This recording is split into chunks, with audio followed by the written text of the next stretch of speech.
تو این ویدیو قراره بریم به انگلیس وقتی اشلی 19 ساله سال 2021 از خونه‌شون توی کانادا راه افتاد و حدود 6500 کیلومتر رفت تا برسه به پسری که سالها باهاش آنلاین چت میکرد و آرزو داشت یه روزی تو دنیای واقعی ببینتش.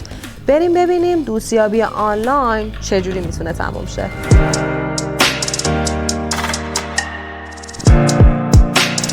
کارگاه اسمیتی‌های عزیز سلام، امیدوارم که حالتون خوب باشه. ممنون که بازم اومدین تا یه پرونده دیگر رو با هم بررسی کنیم. مرسی از کامنت‌های خوبتون. لطفاً قبل از شروع کانال خودتون رو با لایک و سابسکرایب حمایت کنین تا ویدیوهای بعدی رو از دست ندین. خیلی ممنونم.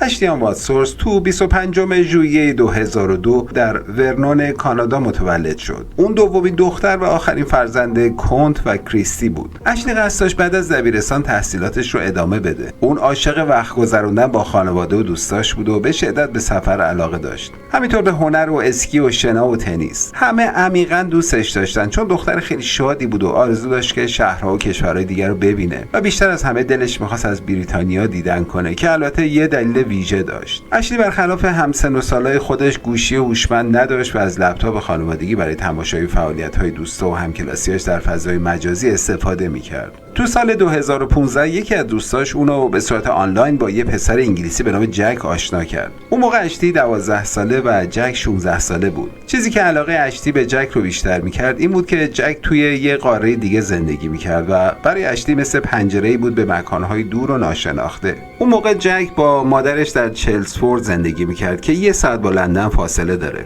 برخلاف اشلی که خیلی برونگرا بود، جک تا حدودی گوشه‌گیر به نظر می‌رسید که علاقه اصلی شبکه‌های اجتماعی بودن. اونا هر روز با هم صحبت می‌کردن و با گذشت زمان به هم نزدیکتر شدن. تو همین مدت بود که پدر مادر اشلی از هم جدا شدن که البته تأثیری بر روابطشون با بچه‌ها نداشت. کریستی مادر اشلی اول نگران این رابطه بود چون فکر می‌کرد تو فضای مجازی یه آدم خطرناک میتونه پشت عکس‌های یه نوجوان پنهان بشه. اما وقتی توی تماس‌های تصویری جک رو دید خیالش تا حدودی راحت شد و گاهی اوقات حتی باهاش سلام علیکی می‌کرد و از لهجه انگلیسی اون خوشش میومد. کریستی فکر می‌کرد اشلی هنوز کوچیکه و این علاقه به زودی از سرش میپره. اما اشلی عاشق جک شده بود.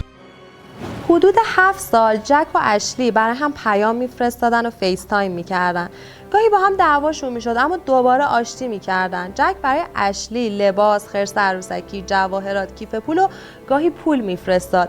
همه تو خانواده واتسورس جک رو میشناختن. به خاطر اختلاف زمانی 8 ساعته اشلی مجبور میشد قبل از سحر از خواب بیدار بشه و جک هم بعد تا دیر وقت بیدار میمون تا بتونن با هم دیگه چت کنن.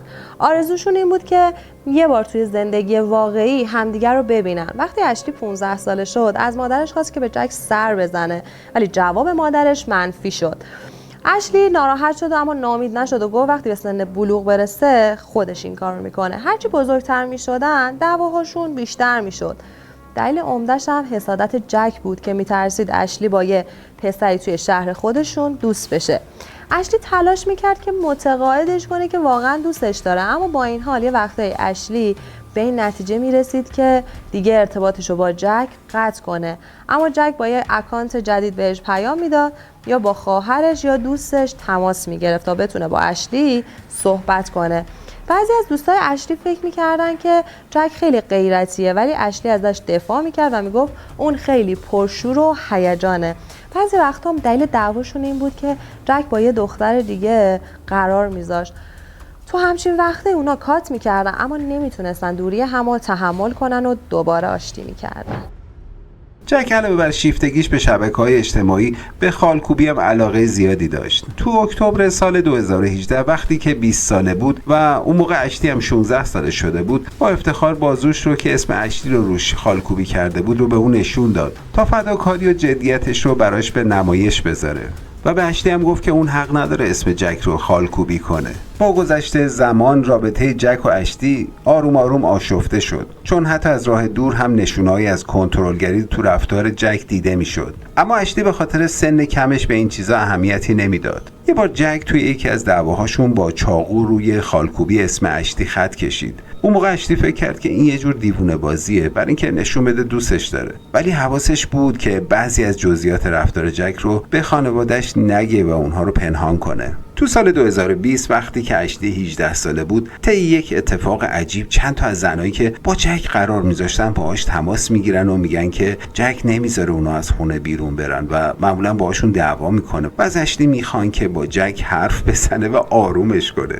جالبه که جک هیچ وقت مخفی نمیکرد که با زنهای دیگه قرار میذاره.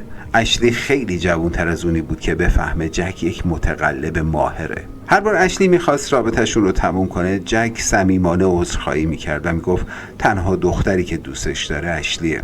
اشلی مسیحی معتقدی بود و در آوریل 2021 تعمید شده بود و به محض اینکه نظر قانونی امکان پذیر شد، کار پاره وقت رو شروع کرد و در مکدونالدز و چند تا شرکت دیگه مشغول به کار شد.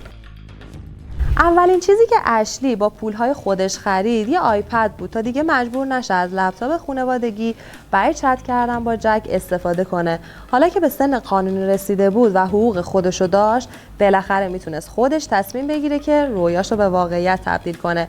پس یه ویزای توریستی 6 ماهه میگیره و یه بلیت پرواز به لندن میخره و در 12 نوامبر 2021 اشلی 19 ساله با خانواده خداحافظی میکنه و پدرش اونو به فرودگاه میبره. البته پدر و مادرش نگران بودن ولی دیگه نمیتونستن جلوشو بگیرن یا متقاعدش کنن.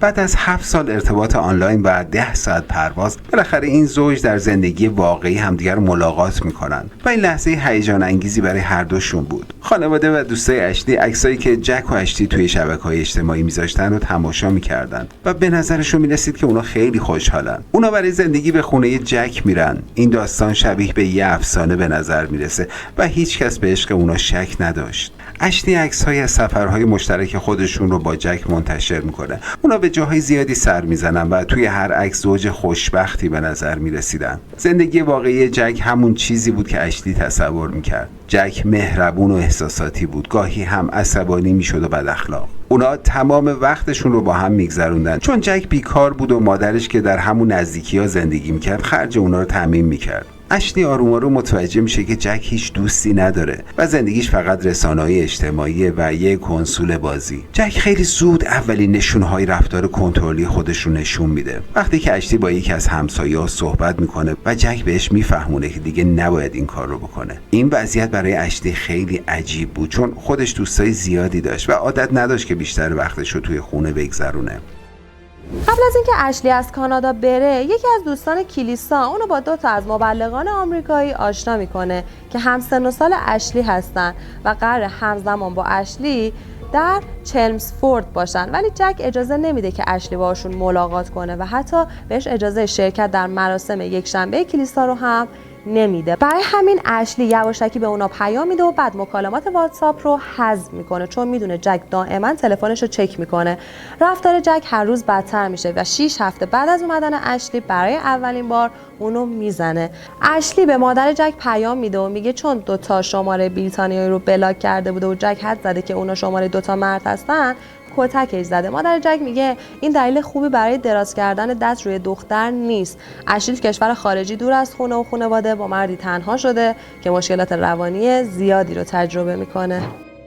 روز بعد از اینکه جک کتکش زد، اشلی عکس فیسبوک خودش رو با عکسی از خودش در آغوش جک عوض میکنه و یه قلب قرمز میذاره به عنوان بهترین دوست من و همون روز یک آلبوم مخفی توی تلفنش درست میکنه که تو اون عکسایی از کبودی‌های خودش سیو کرده بود، کبودی‌هایی که به خاطر بدرفتاری‌های جک به وجود اومدن. اشلی با خواهر بزرگش هیلی میگه که جک همون مردی نیست که تو رویاهاش تصور میکرده، اما با این وجود تهدیدش میکنه که اگر این حرفا رو به مادرشون بگه دیگه باهاش حرف نمیزنه. جک مرتب آرام بخش مصرف میکرد، سابقه خودآزاری هم داشت و وقتی عصبانی میشد دوست داشت که دوست دخترش نازشو بکشه. اشلی به خواهرش میگه که جک مرتب آرام بخش مصرف میکنه و سابقه خودآزاری داره. اون وقتی عصبانیه یا میخواد دوست دخترش نازشو بکشه به خودش آسیب میزنه، البته تا حدی که جونش به خطر نیفته و این کار رو با منم کرده بود. در اواخر دسامبر 2021 جک یه مقداری داروی آرام بخش میخوره که اشلی مجبور میشه آمبولانس خبر کنه و اونو به بیمارستان برسونه، اما به مادرش و دوستاش چیزی در این مورد نمیگه و فقط خواهرش هیلی از این ماجرا با خبر بود. ماه بعد در ژانویه 2022 جک یه لیوان آبجو توی سر اشلی میکوبه، اونم وسط تماس فیس تایم اشلی و خواهرش، و جک سرش فریاد میزنه و مجبورش میکنه تیکه های لیوان رو جمع کنه. هیلی خواهر اشلی شوکه میشه و به خواهرش التماس میکنه به کانادا برگرده. تا چند هفته بعد جک رفتارش رو عوض میکنه تا مثلا به اشلی ثابت کنه متوجه اشتباهش شده، ولی دوامی نداره و دوباره خیلی زود عصبانی میشه چون پیام‌های قدیمی یه مرد کانادایی رو تو تلفن اشلی پیدا کرده و بهش میگه پسورد شبکه‌های اجتماعیش رو بده و اشلی هم قبول میکنه. اواخر ژانویه بازم وقتی اشلی با هیلی خواهرش فیس تایم میکنه، جک دوباره وسط دعواشون کنترل تلویزیون رو پرت میکنه به طرف اشلی. خواهرش بازم التماس میکنه که برگرده به خونه. اشلی اول قبول میکنه ولی دوباره نظرش عوض میشه. به قول خانواده‌اش رابطه اونا همینجوری میچرخه. یه مدت همه چیز خوبه تا اینکه جک کتکش میزنه، بعد عذرخواهی میکنه، دوباره همه چیز خوب میشه و کتکش میزنه و بازم عذرخواهی. روز اول فوریه جک دوباره عصبانی میشه. قبل از ساعت 8 صبح همسایه‌ها صدای جیغ‌های اشلی رو میشنون و بعد اون رو با پای خونین جلوی در خونه‌شون میبینن. اشلی فریاد میکنه که جک کتکش زده، گوشیشو شکسته و بچه گربه‌ش رو پرت کرده بیرون. یکی از همسایه‌ها میخواد به پلیس زنگ بزنه اما اشلی نمیذاره چون میترسید جک به خودش آسیب بزنه یا اینکه زندانیش کنن. همسایه دلسوز میره که با جک صحبت کنه و جک طبق معمول از مهارتش برای تظاهر به آدم خوب بودن استفاده میکنه و عذرخواهی میکنه و میگه همه چیز آرومه. بعد از این گفتگو همسایه میره و اشلی به خونه برمیگرده. یک ساعت بعد همسایه دیگه‌ای برای جک یک بسته میاره. وقتی جک برای تحویل بسته جلوی در میره، اشلی از تلفن جک با خانواده‌اش تماس میگیره و ازشون کمک میخواد و میگه میخواد به خونه برگرده. مادرش از اینکه میفهمه رابطه این دوتا انقدر داغونه شوک میشه و بلافاصله برای پس فردا بلیط برای کانادا برای اشلی رزرو میکنه. کریستی به جک میگه که اگر یه بار دیگه دخترش رو اذیت کنه فوراً با پلیس تماس میگیره و به اونها گزارش میکنه. وقتی اونا مشغول صحبت بودن تو کانادا ساعت حدود 3:30 شب و توی خونه جک و اشلی حدود 11 صبح بود. به محض اینکه اشلی تلفن رو قطع میکنه، جک بهش حمله میکنه و چند دقیقه بعد با واتساپ به مادر خودش پیام میده که اشلی رو خیلی بد کتک زده. چند دقیقه بعد هم مینویسه که اشلی فکر میکنه دستش شکسته چون من بلندش کردم و محکم انداختمش روی زمین و با مشت زدمش. تا اون موقع اشلی هنوز زنده بود اما متاسفانه کسی نبود که بهش کمک کنه. اون از ساعت 11:22 تا 12:38 با خانواده و دوستاش در ورنون جایی که نیمه شب بود تماس میگیره و بعد به دوستان کلیساییش تو همون شهر پیام میده و ازشون کمک میخواد. چند ساعت بعد همه اونها پیام‌های جدیدی دریافت میکنن که میگه همه چیز خوبه، اما اون پیام‌ها رو جک فرستاده بود نه اشلی. به خاطر اختلاف ساعت هیچ کس بلافاصله این پیام‌ها رو ندیده بود. کمی قبل از ساعت 1 بعد از ظهر اتفاق ناگوار میفته و جک اشلی رو خفه میکنه، اما انگار به نظرش کافی نیست چون به آشپزخونه میره و چاقویی برمیداره و به اتاق خواب برمیگرده و حداقل 90 ضربه چاقو به سینه و شکم اشلی میزنه. همون روز جک عکس پروفایل فیسبوکش رو با عکس خودش و اشلی عوض میکنه و مینویسه همه چی در ذهن. بالاخره دوستان کلیسایی که توی انگلیس بودن اختلاف ساعتی نداشتن، پیام ها رو میبینن و با اشلی تماس میگیرن. وقتی جواب نمیده به پلیس زنگ میزنن. در همین موقع جک کنار جسد اشلی توی اتاق خواب نشسته و یه پیام ویدیویی برای هیلی ضبط میکنه و میگه متاسفم هیلی که خواهرت رو ازت گرفتم، من اشلی رو دوست دارم و نمیتونم رهاش کنم، ولی هیچ وقت این ویدیو رو برای هیلی نمیفرسته. بعد از ضبط این فیلم با چند تا چاقو، چند تا زخم سطحی روی قفسه سینه خودش ایجاد میکنه که کارگاهان معتقدن فقط میخواسته بعداً ادعا کنه که داشته از خودش دفاع میکرده. حدود ساعت 4 بعد از ظهر پلیس به خونه میرسه. جک حاضر نیست در رو باز کنه و پلیس در رو میشکنه و اونو که خیلی آرومه دستگیر میکنه. صبح که خانواده اشلی از خواب بیدار میشن، پیام‌های زیادی میبینن و سعی میکنن باهاش تماس بگیرن، ولی یکم بعدتر متوجه میشن وقتی خواب بودن چه اتفاقاتی افتاده. پدر اشلی هرگز روز اول فوریه رو فراموش نمیکنه. اون به همراه همسر شارمین به انگلیس پرواز کرد تا کارهای اداری انتقال جسد اشلی رو به کانادا انجام بده. علاوه بر اندوه عظیمی که خانواده اشلی در کانادا احساس می‌کردند، جامعه چلمسفورد هم با وجود اینکه اشلی رو نمی‌شناختن سوگوار از دست دادنش میشن و در مزارع نزدیک محل کشته شدنش گل، بالون و شمع‌هایی به یادش میذارن. جک بعد از دستگیری ادعا میکنه که روانی شده، اما در معاینات روانپزشکی مشخص میشه که اون از اقدامات خودش در زمان جنایت آگاه بوده و میتونه محاکمه بشه. خانواده اشلی از غمی که بهشون وارد شده بود شوک شده بودن، اما وقتی سوء سابقه طولانی جک رو در کنترل رفتار و آزار و اذیت متوجه میشن، شوک دیگری رو هم تجربه میکنن.